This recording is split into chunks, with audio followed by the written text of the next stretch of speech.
Haga sama Bikon Jero Panaskap kita curhat orang lain lagi. Maaf lagi upload di Mamang Wesing ya YouTube satu lagi. Aduh, nih gue kasih tahu nih ya, kalau lu selalu nunjukin rasa cinta lu yang berlebihan, terus lu takut kehilangan dia, semakin lu tunjukin semakin lu diinjek-injek. Dengar nih ya kata-kata gue, tinggallah di mana lu tuh dihargain sama seseorang, jangan tinggal sama orang yang nggak pernah bisa menghargain lu.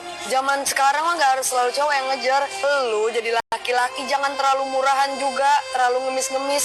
Sesekali lu juga bisa cuek, ya nggak apa-apa. Meski Maaf jika harus bilang ini, tapi suatu hari nanti, sahabat terbaikmu akan pergi. Sebelum hari itu tiba, ada 6 pertanyaan yang perlu kamu tanyakan padanya. Yang terakhir adalah yang paling penting. Pertama, andai kamu bisa mengulang satu kenangan bersamaku, momen apa yang akan kamu pilih? Kedua, pernahkah aku menyakitimu tanpa sadar dan belum sempat meminta maaf? Ketiga, waktu kita pertama kali bertemu, apa kamu sudah merasa kita akan sedekat ini? Keempat, jika aku pergi lebih dulu, apakah kamu akan berbicara sesuatu di pemakamanku? Kelima, saat aku sudah tiada, bagaimana kamu akan menceritakan tentangku ke anak atau cucumu? Keenam, apa cewek kalau dia udah selingkuh, itu caranya tuh jahat banget loh. Lebih jahat cara dia selingkuh dibandingkan cowok yang selingkuh. Karena kenapa harus cari yang setara? Saya juga kasih tahu. Mungkin gara-gara klise dan banyak orang juga yang mengatakan kenapa kita harus mencari yang setara. Tapi makin kesini aku makin sadar. Kenapa kriteria seseorang pada saat memilih pasangan itu harus ada yang setara. Kalau nggak setara, pada saat perdebatan, gaya hidup kamu akan sangat mungkin diributkan. Oh, gaya hidupmu tuh ketinggian. Aku nggak bisa ngikutin itu. Kamu tuh anaknya boros banget ya. Kenapa harus yang setara? Supaya rasa manja yang Menyambut hari Rabu dengan melihat isi chat kita berdua yang semakin berdebu, yang dulu mungkin isi obrolannya begitu menggebu-gebu, sekarang rindu dan cinta jadi kalimat yang tabu. Gak tahu harus gimana karena sedari dulu pun percintaan emang gak punya rambu-rambu. Jadi laki-laki itu kalau serius sama kamu, dia akan lakukan 5 hal ini. Yang pertama, dia ada waktu buat kamu. Yang kedua, ada kamu dalam rencana masa depannya. Yang ketiga, dia gak pelit sama kamu. Yang keempat, dia kenalin kamu ke teman-temannya. Dan yang kelima, dia mau ketemu sama orang tua kamu. Kayak gitu. jangan berhenti belajar. Karena kita nggak cukup jadi ayah atau jadi suami hanya modal cinta tuh nggak cukup. Jadi istri, jadi ibu modal sayang doang tuh nggak cukup. Memang harus belajar sih. Ta'aruf itu jangan pas sebelum nikah aja. Kita masih harus terus belajar tentang pasangan kita sampai udah tua juga. Kita harus terus belajar tentang dia. Hari ini aku belajar apa tentang dia, besok belajar apa tentang dia. Ketika kamu nyakitin orang terus kamu kangen ke orang itu namanya wajar. Kamu yang nyakitin ya masuk akal gitu buat kangen kan. Tapi ketika kamu yang disakitin terus kamu yang kangen ke orang itu Aku nggak mau pindah agama. aku nggak pernah meminta kamu untuk pindah agama, Maria. Aku nggak mau pindah agama demi kemenangan. Ada rasa yang tidak pernah benar-benar selesai. Meski kisahnya sudah berakhir. Aku tahu, ini bukan tentang menyesali apa yang terjadi. Tapi tentang belajar menerima bahwa tidak semua yang kita jaga bisa bertahan. Ada waktunya sesuatu harus pergi. Meski kita sudah berusaha memeluknya seerat mungkin. Aku tidak restu dari orang tua cowok itu nggak penting. nggak penting, nggak jadi wajib. Itu kalau berdasarkan aturan, teknikalitas, agama. Alasannya apa ya? Alasannya sederhana. Alasannya adalah perempuan itu yang dirugikan kalau terjadi sesuatu yang salah. Oh. Laki-laki nggak kekurangan apapun, Fer. Oh, that's why kayak iya Al-Quran memang melindungi cewek banget. Betul. Nikah nih, laki-laki sama perempuan Tapi nih. kan jadi durhaka nggak sih Ustaz? Durhaka yang laki-lakinya. Iya, misal Bisa jadi. Makanya Dulu waktu kecil, gue tuh suka mikir, kenapa ya orang tua kita itu kalau tidur paling telat dan kalau bangun paling cepat? Kenapa sih mereka nggak tidur aja malam hari dipakai untuk istirahat? Ternyata setelah dewasa, gue baru paham. Kalau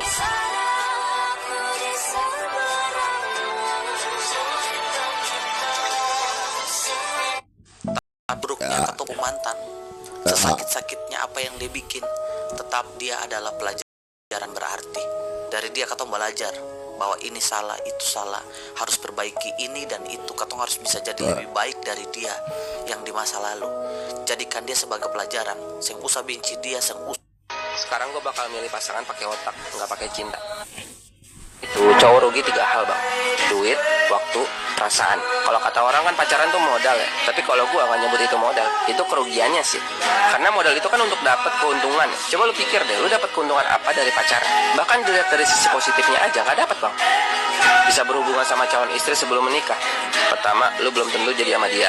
Kedua, sekalipun lu emang bakal jadi, tetap nggak perlu pacaran bang. Kita semua cowok mikir hal yang sama kan, pengen calon istri yang tepat. Kalau emang Sempet dengerin lagu ini di Kita tuh laki-laki terbiasa mendistraksi perasaan. Jadi lu kecewa, lu marah, lu sedih, terus lu distract. Itu kejagoan laki-laki banget. Distraksi laki-laki tuh kayak beralih ke hobi. Ya, misalnya lu dimarahin di kantor, lu kecewa banget, padahal lu udah berusaha mati-matian, lu dimarahin, tetap dimarahin sama bos lu.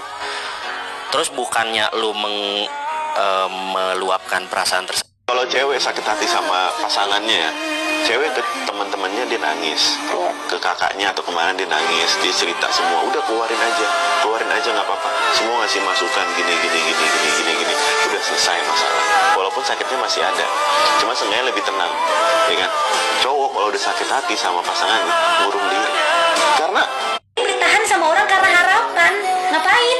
Jadi aku sekarang nih, gue deket sama cowok. Oke, bentukan lu yang sekarang, sifat lu yang sekarang, masa lalu lo, apa segala macam, ini nggak cocok sama gue. Ya udah baik. Gak usah berharap dia bakal berubah, gak usah berharap dia bakal menjadi lebih baik. Dia yang sekarang aja dulu bisa gak lu terima? Oh ternyata bisa, baru jalanin. Tapi kalau aku nggak bisa, ya udah jangan berharap apa-apa. Capek bertahan dalam satu hubungan hanya karena harapan. Jangan merasa gagal ketika kamu ditanya 5 tahun lagi mau jadi apa dan kamu nggak punya jawabannya. Ini aku belajar banget dari Koteo Derek pas di podcastnya Raditya Dika. Ya selama ini yang bikin kita overthinking atau jika aku mengirimkan video ini padamu, itu artinya aku sangat mencintaimu. Bayangkan jika kita bersama selamanya. Berapa banyak orang hidupnya hancur karena perkataan. Tuhan tahu di hati saya. Yang ngomongnya sedih. Jangan kasih label sama orang. Aku jatuh cinta pada lelaki sederhana itu, bukan karena hartanya, bukan karena rupanya, tapi karena tenangnya. Dia gak sibuk cari perhatian di sosial media, cukup sibuk membahagiakan orang tuanya. Gayanya biasa aja, tapi cara dia menghargai orang lain luar biasa. Aku jatuh cinta pada lelaki sederhana itu, yang tahu kapan harus mendengar dan kapan harus menuntun, yang di luar terlihat tegas, di depanku bisa manja tanpa gengsi. Dia polos dengan caranya, kadang masih izin hal-hal kecil, dan justru disitulah aku merasa dijaga. Aku gak butuh dunia tahu siapa dia, cukup aku yang mengenalnya sedalam ini, karena bagiku dia bukan sekedar. Nih gue bongkar ya rahasia cewek. Cewek yang kelihatannya bucin ke cowoknya, kecintaan banget nih sama cowoknya. Biasanya kalau ketemu cowok lain atau di depan cowok-cowok lain itu dia caper banget. Kalau dia lagi menggatal kayak gitu ya diemin aja. Jangan kelihatan banget lu tuh cemburu. Dia merasa kayak dia seneng banget. Ih gue direbutin para cowok nih. Kalau dia menggatal kayak gitu udah ganteng, lu tinggal menggatal balik aja. Halo sayang. Ya Bi. Kamu sibuk gak sayang? Iya kenapa? Gak apa-apa, tadi aku mau ajak kamu makan aja. Oh. Ya udah aku keluar sendiri aja ya sayang. Iya keluar aja sana. Kamu mau aku beliin gak sayang? Gak usah. Padahal makanan kesukaan kamu lagi ada promo loh. Gak usah, lagi gak mood. Ya udah, iya sayang. Sayang, ntar sore nonton yuk. Nonton apa? Itu loh sayang, film baru di bioskop. Judulnya apa? Pacar kesambar petir gara-gara jutek. Emang nggak boleh sedih? Boleh banget. Siapa sih nggak sedih kehilangan pasangannya? Bahkan secara sunnah nih, sunnah Nabi, tidak boleh seseorang berkabung lebih dari 3 hari kecuali berkabung atas wafatnya pasangan. Khususnya istri yang ditinggal wafat suami, itu berkabungnya boleh lebih dari 3 hari. Kalau selain dari itu, dia nggak boleh berkabung lebih dari 3 hari. Boleh sedih. Di umur segini kok orang-orang pada mikir nikah ya? Aku loh masih mikirin, ini kerja apa lagi berikutnya biar penghasilan nambah terus. Sini Cika kasih tahu. Di umur segini pasti kamu udah nemuin teman-teman kamu yang kalau misalnya mau nongkrong, bentar, aku izin suami dulu. Atau teman-teman yang udah nyebar undangan. Terus kita jadi kepikiran gak sih? Ini kok di umur segini teman-teman aku udah pada nikah ya? Ini aku malah mikirin gimana ya caranya supaya punya duit terus gak habis-habis. Ini harus kerja apa lagi ya supaya bisa berkecukupan? Ini harus gimana lagi ya supaya aku bisa healing sana sini? Ini harus gimana ya supaya pendapatanku tuh nambah terus? Kalian masih mikirin, ini harus ngapain ya berikutnya? Dan dari situ aku sadar, ternyata memang jalan hidup masing-masing orang seberbeda itu. Bagaimana dengan orang baru itu? Apa orang baru itu kamu ajak jalan-jalan keliling kota juga? Apa kamu mengajaknya beli es krim juga ketika dunianya sedang tidak baik-baik saja?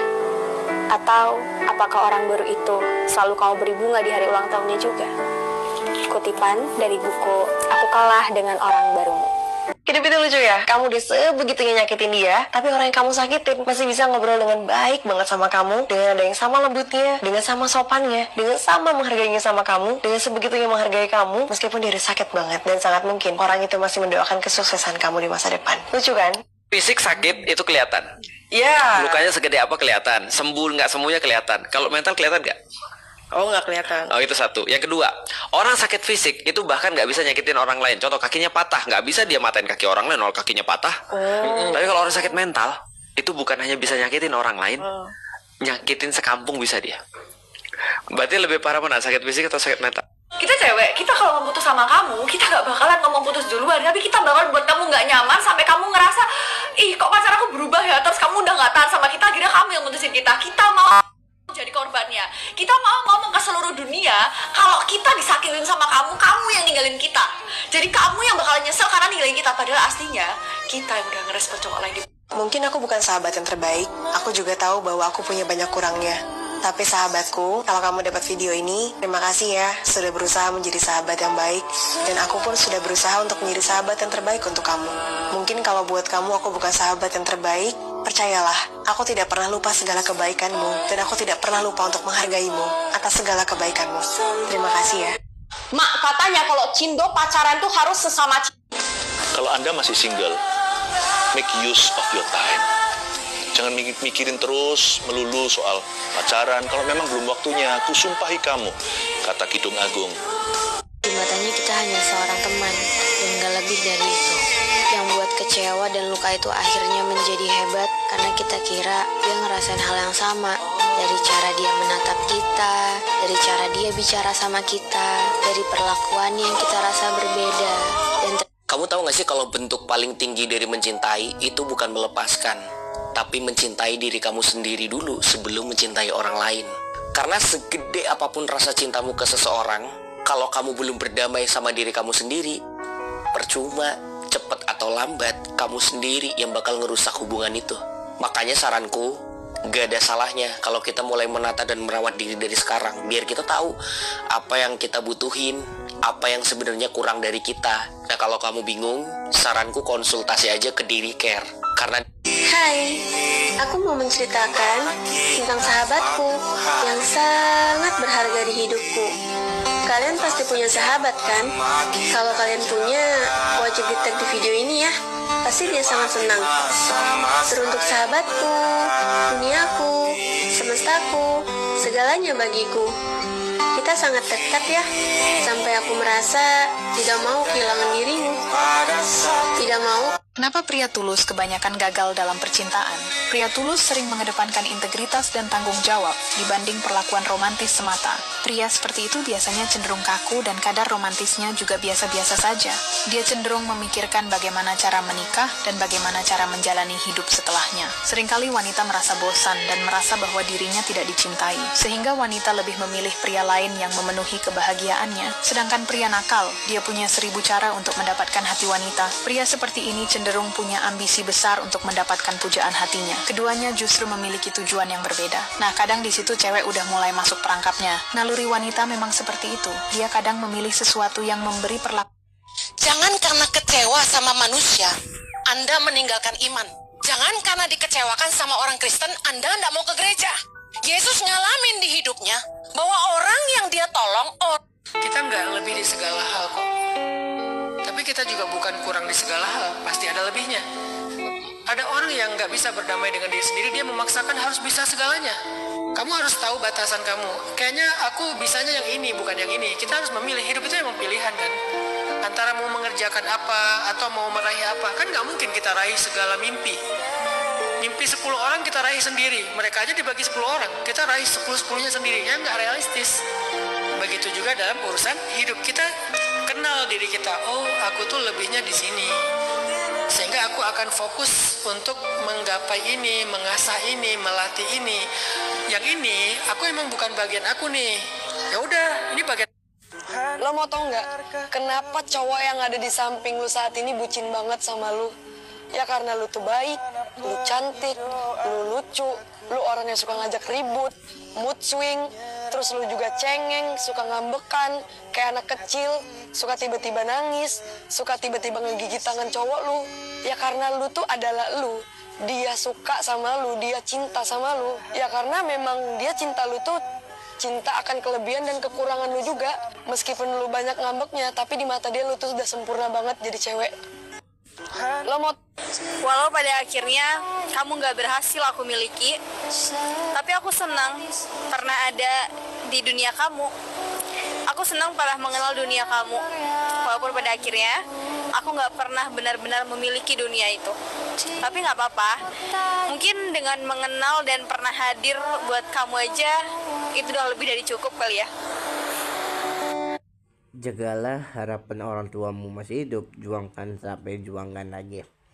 Andaikan Tuhan mau pesan kepadamu, ya hambaku, jagalah harapan kembali kepada orang tuamu masih hidup. Cintailah diharap bahagia kepadamu. Tidak apa-apa orang tuamu doakan kamu karena dia disayangi kamu. Anakku, cintailah harapan kepada diriku. Kamu banyak pikirannya, banyak bebannya. Itu artinya Allah sayang kamu. Apalagi Tuhan mau cintai kamu sampai dia tahu harapan kembali dia ajaran kita. Dulu orang tuamu masih anak kecil, itu kayak gambaran kita. Apalagi zaman dulu belum ada HP, belum ada motor, belum ada apa. Itu dulu pakai sepeda. Karena zaman-zaman dulu orang tuamu susah naik kereta, apalagi jalan kaki di atas gunung. Sekolahnya jalan beberapa meter, karena kehidupan sehari gitu kayak gambaran kita sehari. Juanglah harapan kembali kepada orang tuamu. Karena dua orang tuamu dicintaimu, apalagi bebanan harapan kembali itu karena kita kayak zaman orang tuamu. Dulu orang tuamu dulu mau jalan-jalan happy, sekarang dia nggak tahu gimana caranya jalan-jalan kemananya, dimana hiburan sama orang tuanya, karena tahu pikirannya bebannya kerjaan, pajaknya, apapun masanya. Cintalah bintang angin dan harapan kembali kepada hidupan hari-hari. Harapan orang tua masih hidup, cintailah hari Yesus, juru juangkan. Orang tua mau nggak ada, kamu juanglah hidupan sehari-hari kamu. Janganlah pikiran sesat kali harapan. Janganlah pikirannya kayak iblis diganggu orang terus sampai dia mampus kerjaan kita. Janganlah harap kembali kepada dia, bebankan harapan ke orang tuamu. Kamu anaknya satu-satu, juanglah gimana seorang tuamu bisa happy, bahagia kamu. Tadi kamu marah sama orang tuamu, itu artinya kamu dua hal, dicintai apa dibujai. Cintai sampai harapan kepada orang tuamu hidupan hari-hari, janganlah sampai hidupan hari-hari. Dimana masalah kita sehari-hari, Allah sayang kamu, apalagi Tuhanmu pesan kamu. Jagalah hamba-hambamu, orang cintai kamu, idaman hari-hari kerjaan kamu, apalagi kamu lahiri sama orang tuamu, apalah bahasanya. Karena nanti hidupan hari-hari kamu itulah gambar orang tuamu. Kamu orang tuamu mau pacaran kekasih orang tuanya, tidak boleh pacaran nak, karena haram ini. Nanti kamu hamil ya, itu jangan mau kayak itu. Nanti hari ini kamu orang tuamu kayak itu, itulah gambar orang tuamu masih anak muda. Di zaman-zaman orang tuamu susah kali, kape, kongkong itu susah kali. Karena nanti hidupan hari-hari anak muda itu banyak kafe, apalagi hotel, macam-macam, mall, itu karena hidupan kita hari-hari. Itu sebenarnya tuh keajaiban. Susah tau untuk jatuh cinta. Lu nyari orang yang umurnya sesuai, dapat umur yang sesuai, mukanya nggak sesuai. Umurnya sesuai, mukanya sesuai, nilai-nilainya nggak sesuai. Umurnya sesuai, mukanya sesuai, nilai-nilai sesuai, agamanya nggak sesuai. Begitu mulu, ya kan? Jadi emang jatuh cinta tuh ajaib. Kalau kita tahu jatuh cinta adalah keajaiban, nggak usah dipaksain. Tahu nggak? Dia itu bukan laki-laki yang baik. Dia itu laki-laki yang sangat-sangat banyak kekurangannya. dia laki-laki yang cemburuan, yang overthinking, kadang suka membesar-besarkan masalah, kadang juga nggak bisa ngayomin, kadang juga suka marah-marah. Sebucin-bucinnya cewek terhadap cowoknya, semua itu bisa berubah ketika cowok bilang, sayang, aku boleh pinjem uang kamu dulu nggak? Bisa nggak? Pasti nih, meskipun tuh cewek kecintaan banget sama cowoknya, langsung berubah pikiran, kok dia tiba-tiba minjem duit ya? Kayak kok dia begini? Pasti cewek tuh bakal mikir begitu. Padahal tuh cowok ya minjem duit bukannya minjem langsung kabur, pasti bakal dibalikin. Dan dia selama ini juga nggak pernah ngerepotin lu, bahkan apapun itu. Hidup kita ditentukan dari apa kata Tuhan, bukan apa kata orang. Kalau ada orang yang berkata buruk tentang kita dan anak-anak kita, jangan aminkan. Karena kita tidak hidup dari apa kata orang, tapi apa kata Tuhan. Apapun tantangan yang ada di depan Anda, jangan sampai hidup Anda dipimpin keadaan, tapi selalu ucapkan firman. Mungkin ada orang-orang di hidup Anda yang suka merendahkan Anda, suka bilang Anda tidak berharga. Saya mau kasih tahu, Tuhan bilang kamu berharga. Tuhan bilang kamu mulia. Orang lain boleh bilang kamu sampah, tapi di mata Allah kamu berharga. Ini kisah nyata. Ada seorang anak muda di Amerika. Dia badannya beberapa waktu terakhir itu mengalami nggak enak badan lah. Biasa yang namanya orang nggak enak badan ya, betul ya. Dia cek ke dokter. Bapak Ibu tahu apa yang dia alamin waktu cek ke dokter? Dokter mengatakan kamu terkena kanker dan umurmu tinggal 6 bulan. 6 bulan. Singkat cerita, 6 bulan kemudian, jitu nih dokter, dia meninggal. Keluarganya bingung karena anak ini tidak pernah cerita gitu loh. Sampai akhirnya ketika dia meninggal, mereka menemukan bagaimana anak ini periksa ke dokter dan divonis kanker dan sebagainya. Kemudian mereka bingung, kok nggak ada bukti dan data yang jelas bahwa anak ini terkena kanker. Lalu mereka meminta supaya tubuh anak ini diotopsi. Dan saudara, selama 6 bulan dia meninggal karena sakit kanker katanya. Ternyata kita akan ketemu dengan jodoh kita gimana pun caranya, gimana pun kita menghindar, tetap ketemu. Cuman dalam keadaan apa kita akan ketemu, itu pilihan kita. Kalau kita memilih jalan baik-baik, ketemunya baik-baik. Kalau kita memilih jalannya yang syubhat, yang haram, ketemunya dengan banyak masalah. Rezeki juga gitu, yang Allah udah tetapkan jadi rezeki kita, tetap. Tapi dengan cara apa kita mendapatkan rezeki? Kalau dengan cara yang halal, nanti rezekinya ditambah, namanya berkah. Kalau dengan cara yang haram, Doraemon, kenapa? Kok wajahnya murung gitu? Apa sebaiknya aku berhenti saja ya? Tapi walau berhenti, sampai kapanpun aku kepikiran. Hah? Tidak ada gunanya sampai dia memikirkan itu sendiri. Bagaimana kalau jodoh itu bukan untuk dimiliki, tapi hanya untuk menyadarkan? Dan bagaimana cara kita mengetahui kalau seseorang adalah jodoh sejati kita? Apakah ketika dua orang menikah lalu akhirnya bercerai, artinya mereka sudah tidak lagi berjodoh? Pertanyaan-pertanyaan seputar jodoh ini banyak sekali ya, masuk ke DM saya beberapa waktu belakangan ini. Salah satunya datang dari seseorang yang bercerita bahwa pasangannya